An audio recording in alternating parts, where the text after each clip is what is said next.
Chapter 17, Post-Separation Abuse. Abuse of power is at the heart of many relationship problems in the church and in the community. In essence, abuse is one person's misuse of power over another. General Synod of the Anglican Church of Australia. Around 50% of women who have experienced intimate partner violence suffer from depression, but for women going through the legal process of leaving their abusers, that rate increases dramatically to nearly 75%. And just like rates of depression increase during this period, so does the statistical probability that abusive behaviors will intensify. Abusers, especially those with narcissistic tendencies, demonic possessions, and/or have obsessive and possessive personality types, often escalate their abuse tactics as legal proceedings play out, all in an effort to punish the victim and maintain abusive control. Abusers might employ religious abuse and say things like, "You ruined an eternal marriage by leaving me, so God is going to allow me to punish you." Psychological and financial abuse may also increase during this period of time as children become nothing more than tools, leverage, negotiating points, and fodder in the abuser's mission to destroy the victim. This chapter describes a number of ways abusers might make the post-separation period particularly dangerous for victims. As helpers work with victims in the process of leaving abusive situations, it's wise to be on the lookout for these things and to be vigilant in caring for victims. Remember that making the decision to leave an abusive situation does not mean the abuse will stop right away. Before things get better, they often get worse, and many victims find themselves in a greater crisis in the months immediately following separation than they were in during the relationship. Financial abuse. After Emily served Connor with divorce papers, she moved to her home state to be closer to her family. But the distance didn't mean Connor's abuse couldn't reach her. First, he maxed out all of their joint credit cards. He then acquired additional credit cards, always adding Emily as an authorized user. He bought a new car and took out additional student loans. Although those weren't in Emily's name, he used his excessive debt to threaten her, claiming she would be responsible for half of it when the divorce was finalized. He also told her regularly that his debt-to-income ratio meant he couldn't afford to pay child support, as if his claimed poverty exempted him from participating in financial care for his child. Connor was so bent on punishing Emily that he was willing to cripple himself financially if it meant she would suffer even a little. He quit his job in another attempt to avoid paying child support. He applied for disability benefits, though he ultimately didn't qualify. And he continued to go on spending sprees. At the time, Emily had no higher education, no vehicle, and no property of her own, so she found a job, hoping it would be the start of building a new life. But as soon as Connor found out where Emily was working, he went online and left a scathing Google review about the company, specifically mentioning Emily by name. When Emily found an apartment, Connor called the landlord and tried to have her evicted. Before the divorce was final, he made numerous attempts to deny Emily access to a vehicle, taunting her by telling her that if she purchased a car, he would be entitled to half of its worth. This made Emily's life more difficult as she had to use public transportation or walk with the baby in tow to get groceries and other necessities. Connor repeatedly delayed signing court papers. He claimed to be waiting things out until Emily earned more money so he could pay less in child support. But at the same time, he continued in his attempts to sabotage her finances and employment.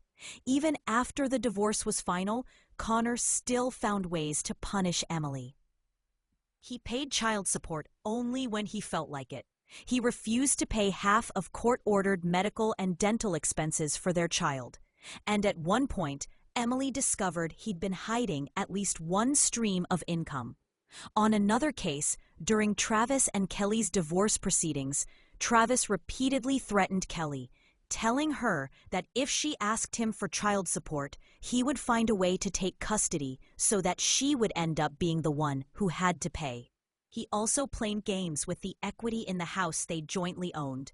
He convinced Kelly not to ask for alimony. In exchange, he promised he would give her 70% of the equity of the house after it sold. Travis then hired his friend to sell the house and instructed his friend to list the house out of market range and let it sit so the house would not sell. Travis then caused significant damage to the house, making it less marketable. Kelly had to pay for repairs, keep up the cost of insurance, and pay all closing fees. Travis was supposed to help with these costs, but he refused to and told Kelly that if she wanted to sell the house badly enough, then she would cover the costs.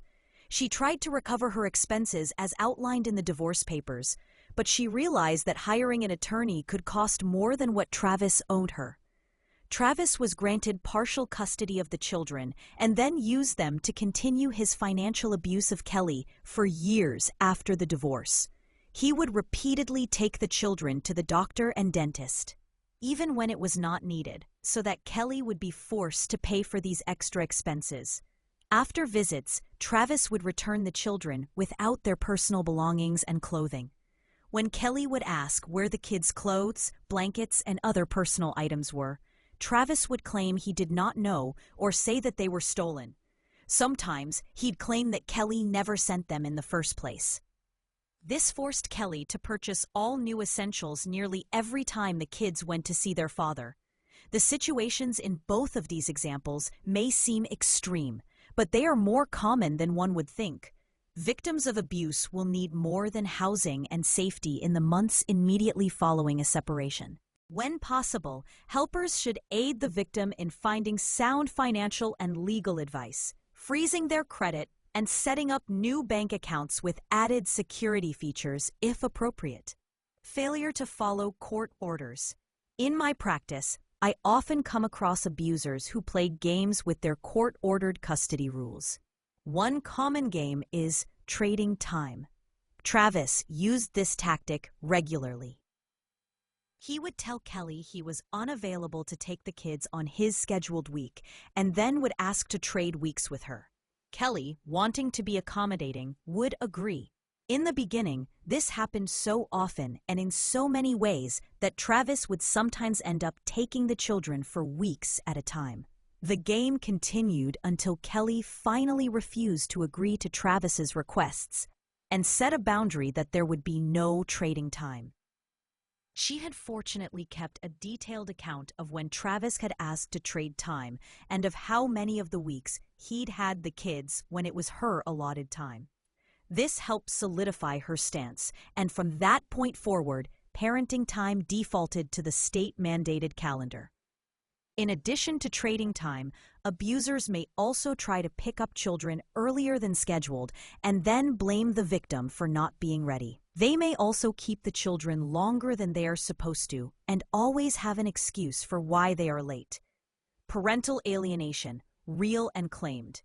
By definition, parental alienation is the psychological manipulation of a child by saying and doing things that lead the child to look unfavorably on one parent or the other.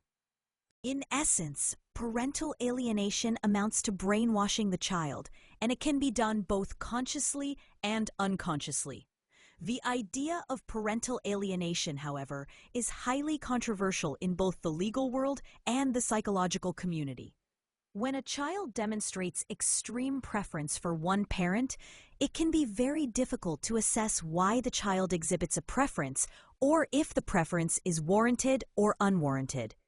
Although the term parental alienation sounds like it could be a psychological diagnosis, it is not listed in the most recent edition of the Diagnostic and Statistical Manual of Mental Disorders. In some cases, when an abusive parent has succeeded in brainwashing the child against the non-abusive parent, the non-abusive parent will understandably feel extreme distress.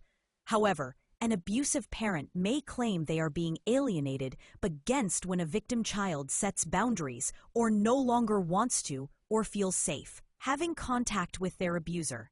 Take the example of Andrea. She made regular efforts to punish her ex-husband, Charles, when it came to authorized visits. To do so, Andrea would call Charles just before a visit and lie to him that the children were all sick and couldn't see him. She'd then hang up the phone and take her lies to the children, telling them that their dad had more important things to do and that he did not want to see them. In doing this, she hoped to stoke the fire of resentment in her children and establish herself as the preferred parent. Travis, who has exhibited all of the methods of abuse outlined in the chapter thus far, tried to convince his children that their mother, Kelly, was a sinner and that she was mentally ill. He attempted many times to make the children doubt their mother's love for them. And he often used the fact that he was a leader in their church to try and validate his righteousness to his children and the community. When he had custody of the children, Travis would often take the children to his parents' house for Sunday dinner, where Travis's family would sit around the table, slandering Kelly in front of the children. When Kelly found out about this and confronted Travis, his reply was, "I can't control what my family says in front of the children." Counter-parenting, Tori packed everything their young son would need for a weekend trip with his dad, Robert. She reminded Robert about their son's food allergies and his sensitive skin, which meant the child always needed to wear sunblock outdoors.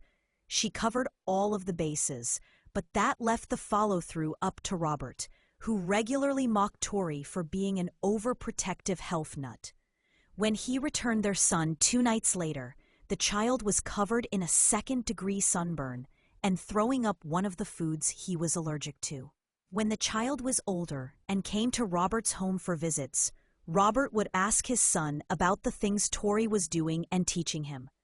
Then, instead of respecting Tori's beliefs or parenting methods, Robert would criticize Tori and tell his son that the things his mother had taught him about her faith and customs were crazy and abnormal. Before the divorce, Robert had always agreed with the medical and schooling decisions Tori made for their child. After the divorce, though, he changed his views and disagreed with Tori about everything: medical treatment, vaccinations, homeschooling, therapy for split families, and so on. He had previously insisted that their child be homeschooled, but now Robert wanted his son in public school. When Tori objected, saying she still wanted to homeschool, Robert blew up and accused Tori of being a terrible mother. As they argued, it became obvious to Tori that Robert's desire for the child to go to public school stemmed from his need to punish her. If their child were in public school, Tori would have less time with him. Counter-parenting is the opposite of co-parenting.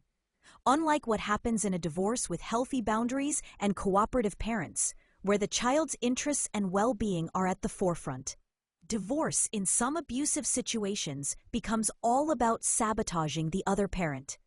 Robert, for example, was unable to put his child's well-being above his desire to undermine Tori's values, faith, and influence. Counter-parenting might involve the following tactics: undermining or opposing the healthy, safe parent's ability to make decisions, going directly against the parenting wishes of the other parent, denying or interfering with the education of the child, denying or interfering with medical decisions or needs of the child, intentionally neglectful parenting. Some abusers may continue to victimize former spouses by intentionally being neglectful of their children during visits. Like counter-parenting, this tactic is based in a desire to punish the former spouse, even if it means the children are hurt in the process. It exists on a spectrum and may include neglect, failing to feed the children healthy meals, letting them stay home alone at a young age, and so on, or escalate to outright dangerous behavior or violence by proxy. Violence by proxy occurs when the abuser, who can no longer abuse an ex-spouse directly, transfers the abuse to the children in an effort to punish the other parent. The following example illustrates just how desperate some situations can become. Christine waited inside her car, parked just down the street from her ex-husband's tiny 2-bedroom apartment, where he housed their 6 kids every other week. In order to pay the rent, her ex-husband, Tony, had a roommate. All 6 children slept on the living room floor or in the same bed as Tony. In a housing situation with a man Christine had never met, the children reported that the roommate was a heavy drinker and would often drink in front of them. There was no privacy or comfort. The reason why Christine was parked down the street was because she'd learned that Tony would sneak out of the apartment when he thought the kids were asleep and go work the night shift at a gas station. It made Christine ill to think of her children being alone all night or with a drunken man. Due to failures in the legal system and living in an area where 50-50 custody was politically championed by fathers' rights groups, Christine found herself powerless against a court order that granted Tony partial custody. When the children returned from visits with Tony, they would be covered in lice. Sometimes they wouldn't have bathed the entire week, and the young ones were never reminded to brush their teeth. Christine would treat the children for head lice, but without Tony's support in cleaning his apartment, the children were re-exposed the very next week. The children also reported that their father slept for most of the day and would punish them if they awoke or disturbed him. Christine spent the weeks her children lived with Tony in terror. She was exhausted from having to stay up all night as she kept watch on his apartment while he went off to work. During the weeks Christine had the children, much of her time was spent helping them recover from the negative experience of staying with Tony. After nearly 2 months of this, Christine noticed that her middle daughter had become more and more withdrawn. Finally, this daughter told Christine that her dad had been sexually abusing her because he no longer had a wife. Christine immediately reported the abuse. Tony's first line of defense was to claim that it was Christine who was being the vengeful ex. He told police she was lying in order to get full custody. Harassment and stalking. Abusers with narcissistic tendencies or who were obsessive or possessive during a relationship are more likely than other types of abusers to turn to harassment and stalking after separation. This harassment can sometimes cause victims more psychological distress than they felt during the relationship, as abusers terrorize them without crossing lines that would be cause for criminal prosecution. Tara, for example, was frustrated and worried about her safety when the mechanics who were rotating her tires found a tracking device under her vehicle. She was sure her ex-husband had put it there.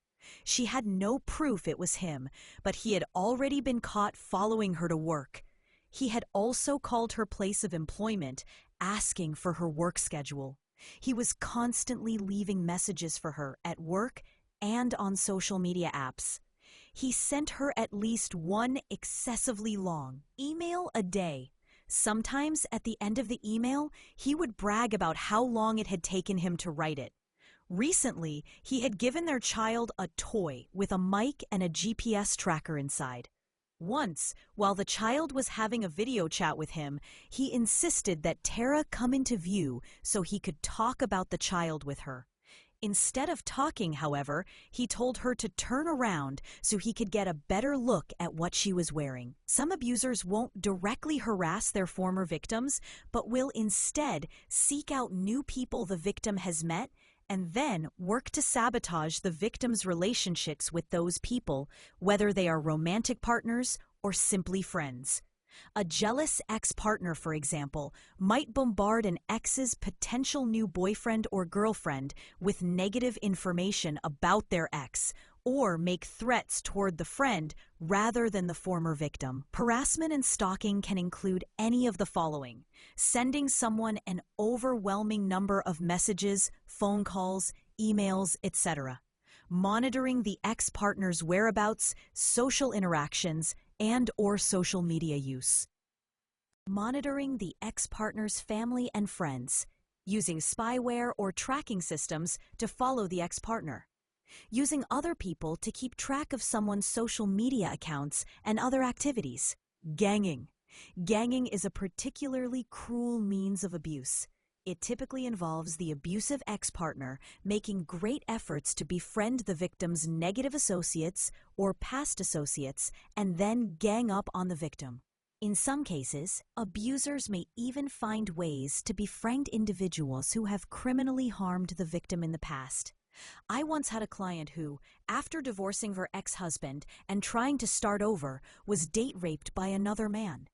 As this client was working through this new, horrifying trauma, her ex-husband made contact with her rapist and then called my client to tell her he was buddies with the rapist. The rapist then hired the same lawyer her ex-husband had used during their divorce proceedings. The lawyer was going to allow her ex-husband to be a witness in the trial and testify to his ex-wife's bad character. The ex-husband had nothing to do with the criminal case and had not known the rapist before the charges were filed. His ruse of being friends with a criminal was actually an attempt to further harm his ex-wife and harass her during this vulnerable time.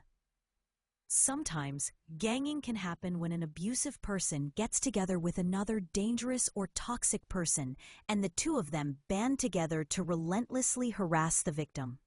Sometimes these abusers will make agreements to help each other harass their old partners. Ganging can also look like a narcissistic, abusive mother who intentionally contacts each of her daughter's exes or other adversaries in order to look for common enemies she can goad into bothering her daughter.